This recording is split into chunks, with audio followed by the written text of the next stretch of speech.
Okay, she's back by popular demand. Those of you who have been with us since day one, remember that Lynnsie Elam was the first ever interview on the Diamond Envy podcast. So, Lynnsie, here's how I want to start. First off, thank you for being the first ever interview on the Diamond Envy podcast. But get us caught up on what's been going on since the last time most of us saw you, which was you're running towards the circle in Oklahoma City, celebrating another national championship. What's happened? What's been going on with Lynnsie Elam since that moment? Yeah, there's been a lot of big life events since then. So obviously graduated from OU, ended my career with the national championship, which was amazing and such a blessing from God to end that way. Shortly after that moment you talked about, I headed off to Florida to kind of open up like a rookie season for professional ball, and that was amazing. It was so much fun. And shortly during that summer, I got engaged, and then Wow. so planned a wedding and played softball and did all these things. I got married in December, so that was obviously amazing and awesome. And recently, I signed a new contract to play with the Spark. So lots of new things. Life is definitely different, but still doing a lot of the same stuff as far as training and being around softball. So I'm very thankful for that. But definitely different than what my last several years have looked like. Yeah, you get a lot of stuff going on since that last Yes. national championship.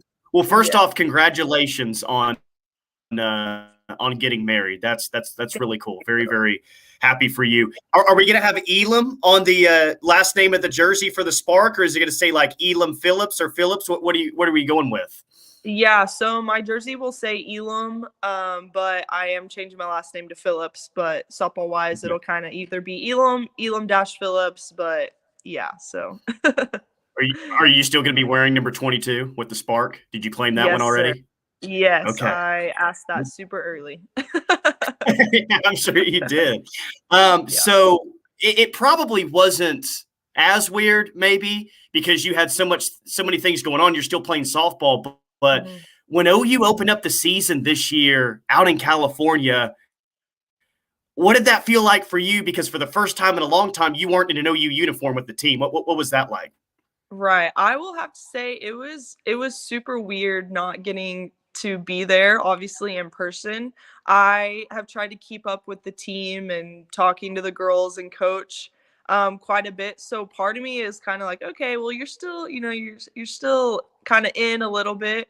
But when they opened up the season, I have watched almost every game or listened to almost every game. So there is a big piece of like, wow, this is very weird. Like I'm not there playing, but I am having the most fun watching them too. So Yeah. definitely a feeling of like, holy cow, like you're really done. You're really not playing there anymore.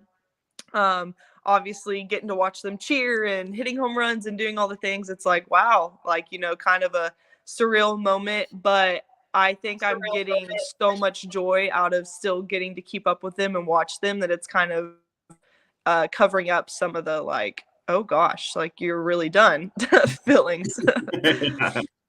So I thought of you a few weeks ago, and I thought of you when Kalani Ricketts was signed with the OKC Spark.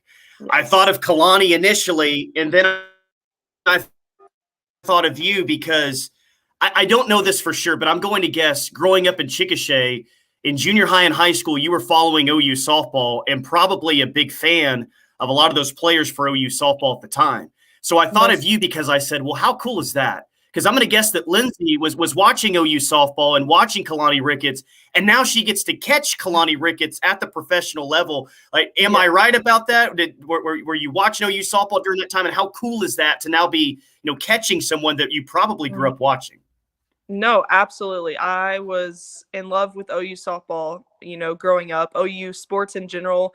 Loved watching Kaylani and Jessica Schultz and Lauren and Shelby, everybody who kind of has paved the way there in that generation of Oklahoma softball. And, Kaylani was on staff for a little bit when I was during my career at OU. And so I got to catch her some there, but obviously that's a different setting, in practice. Mm-hmm. And just being able to, I remember thinking, holy cow, I'm going to get to catch Kaylani Ricketts like in a real game setting in the professional level. So definitely super excited. I've gotten to know Kaylani like just throughout the Sooner, sisterhood and her being on staff and just getting to be around her. So I was ecstatic when I got to hear and know that she was signing and that I was really going to get to catch her in a game, a live setting, and get to work together as a battery in that area. It's really a surreal, just kind of full circle moment. Just sitting back and thinking about how it has all come together. It's really exciting for sure. Yeah. Yeah, like you said, that's going to be really cool. Is there one thing in particular, though, that excites you the most about this opportunity with the Spark coming up this season? I mean, there's so many. And when I was first approached, it was like, wow, God, like you're really just going to lay all this in front of me, like I'm getting married and I had planned to keep playing, but I didn't know that continuing to play was going to get to be staying at home. My family can purchase tickets and come watch whenever they want. That's the biggest thing for me. I think obviously getting to play with these amazing athletes that I didn't get to play with that didn't go to OU, but Mm-hmm. the most exciting thing is just being able to stay home, being able to drive to the city to play, to practice, and for my family to get to watch me. Because, you don't, at that point playing professionally, it's like, okay, well, is my family going to get to see me play in person, or are they going to have to find a way to come to Florida or wherever? But just getting to know that I could have that same, all my family from here, my husband, his family, getting to just drive 45 minutes to continue to support me and watch me. That is one of the best things that God blessed us with for sure. Well, you mentioned the ability to play with players from other programs. What's it going to be like playing with at least one ex-OSU player? How's that going to go over? No, I'm excited. So Chelsea is from Oklahoma, and we have already kind of met up and talked some. And we thought it was so funny because we've never really known each other, and we grew up playing travel ball in Oklahoma. But I'm very Mhm. excited. We are both pumped to go out there and support Oklahoma at the professional level and be able to play together and challenge each other to get better. So we're both so excited to be on the same team. Last year, you had 5 consecutive at-bats with a home run. And I know that you've probably been asked about that a ton, and you were asked about that a lot in the moment. How was that? Like, what, Lynnsie, take us through what that experience was like with the 5 consecutive home run at bat. I mean, it's just crazy. There's so many great hitters that have played the sport. I mean, no one's really ever done that before. Like, what was that like for you? Honestly, I had no idea. And that's the truth. I did not have any clue that was happening until after the game, and I was like, "Oh, really? That's pretty cool." Like I really didn't know. I was just going up there trying to focus on hitting the ball hard and having at bats. But every time somebody talks about it, I think about, so at Kentucky, I was hitting and I popped out like a flare foul ball to right field kind of, but Jada was Mhm. stealing and she left early. So they called her out and they put me back up to the plate. And then I ended up hitting a home run. So Wow. we joke about, I'm like, Jada, she was like, yeah, I did that. I did that on purpose for you. I did that, for you. So just, I remember that because we were joking about that afterwards. But completely honest, I had no idea that I couldn't have told you that was happening. I really have no clue until afterwards. And I was like, oh, wow, I guess so. I didn't even have any idea. Yeah. I'm happy to hear that you've been watching and listening to as many games as possible. You know, a lot of things have made me happy so far this year with OU softball, but the thing that's made me the happiest is Nicole May. I mean, are Yes. you kidding me? She has a 0 ERA through Yeah. 18 games up to this point. It's not that she's just having her best season. It's that Lynnsie, like, she's pitching at an all-American level right now. I mean, she's Absolutely. leading the conference in ERA. Like, Mhm. I'm sure you have a tight relationship with her, but what have you seen from Nicole May, all the success she's having? Because for me, it's been pretty awesome to watch. Absolutely. I've loved it as well. And to me, she is just one of the most consistent just people on the field that you will find. And to kind of have that as a pitcher, she's just so in control of her mind, and just her mindset going into the game. But I've just seen her. I mean, she just looks like Nicole May to me. And she, she's come in and some of the biggest moments throughout my career, and just seeing her, whether it was a freshman or last year, seeing her just be cool, calm, and collected and go out there and do her thing. And I think she's just doing exactly that. I don't see, just anything that's like, oh, there's a big change. She's just being consistent Nicole May, like she has been. And I got to go. So I went to the opening day at Marita Hines with Kentucky and UIC, I believe. And it was so much fun to get to see her live, and after watching on the phone and TV and different things. But she's just same Nicole May, just consistent to me. And like I said, just kind of in control, it seems like, most of the time. Alex Storraco's been pretty good as well. I'm trying to find it. I think it's in, what did they combine, like 67 innings, something like that. They've only allowed one run up to this point. 57. Between the two, May and Storraco, 57 and 2/3 innings. They've only given up one run this year. So we just talked about Nicole May and how awesome she's been, but Storraco's been really good too. Really good.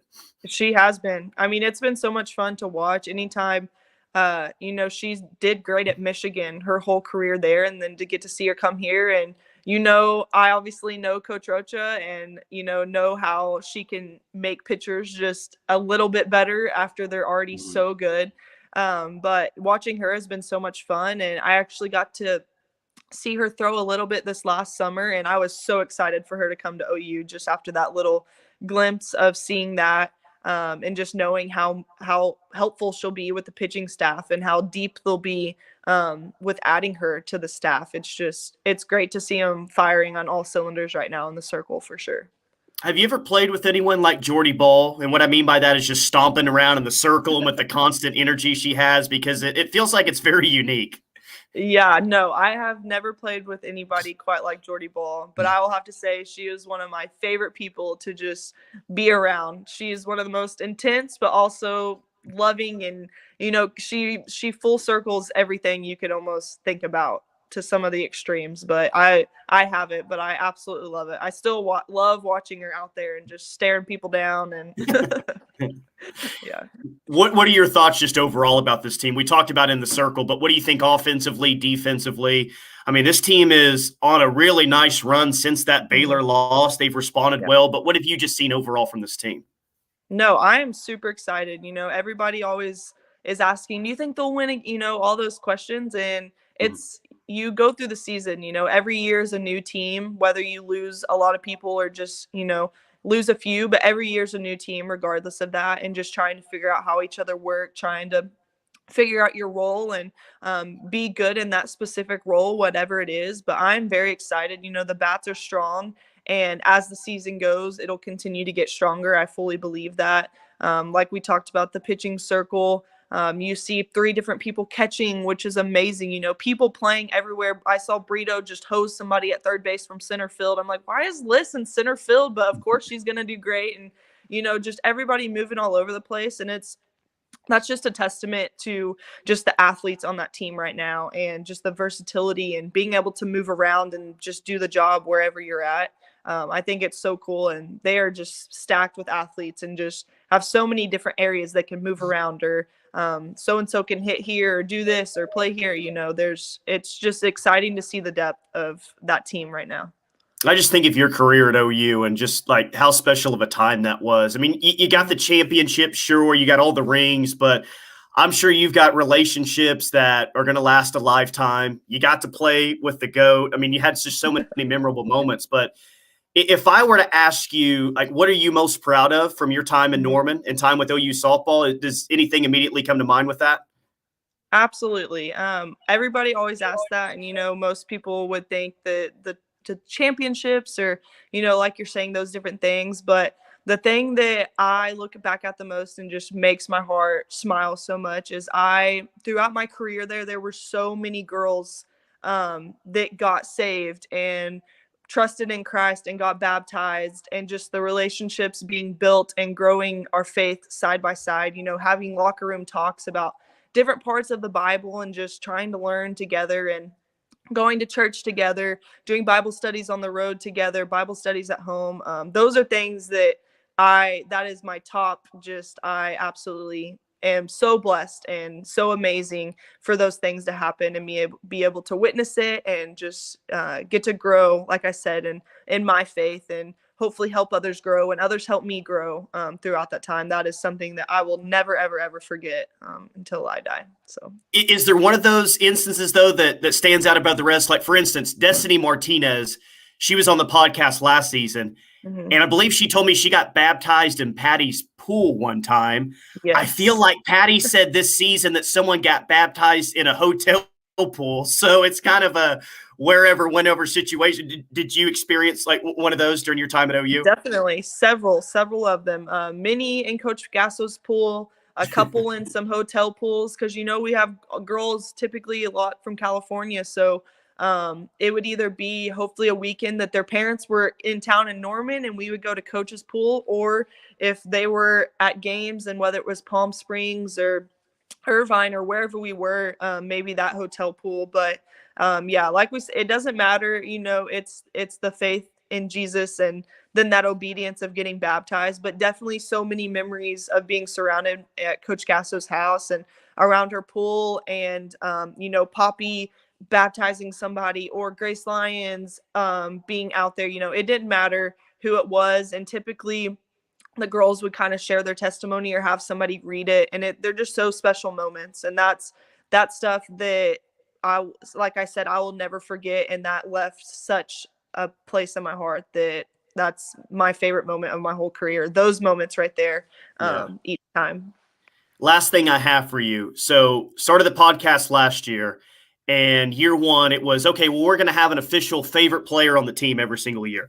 And you were the official favorite player of the Diamond Envy podcast. Last year, you were the first guest, and like everything you just talked about, I just like everything that you stand for. But this year, it was time to have a new favorite player on the team.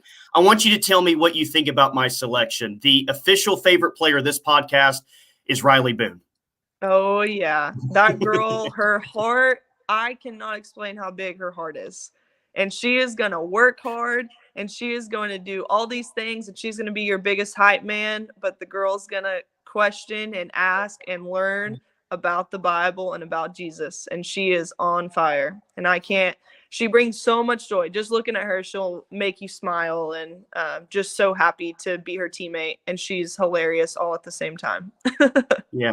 Seems like she's always fired up. Just someone you want to have on your team, especially Absolutely. Almost as a second leadoff hitter, with the amount of speed that this lineup again has so much power. But when you add Riley's speed and her defense in the outfield, it's just, it's great. Well, Lynnsie, I'm just so happy that so many good things have happened throughout your career and since your career ended at OU, and can't wait to see what you do with the OKC Spark. So best of luck, and I'm sure that we'll talk to you soon.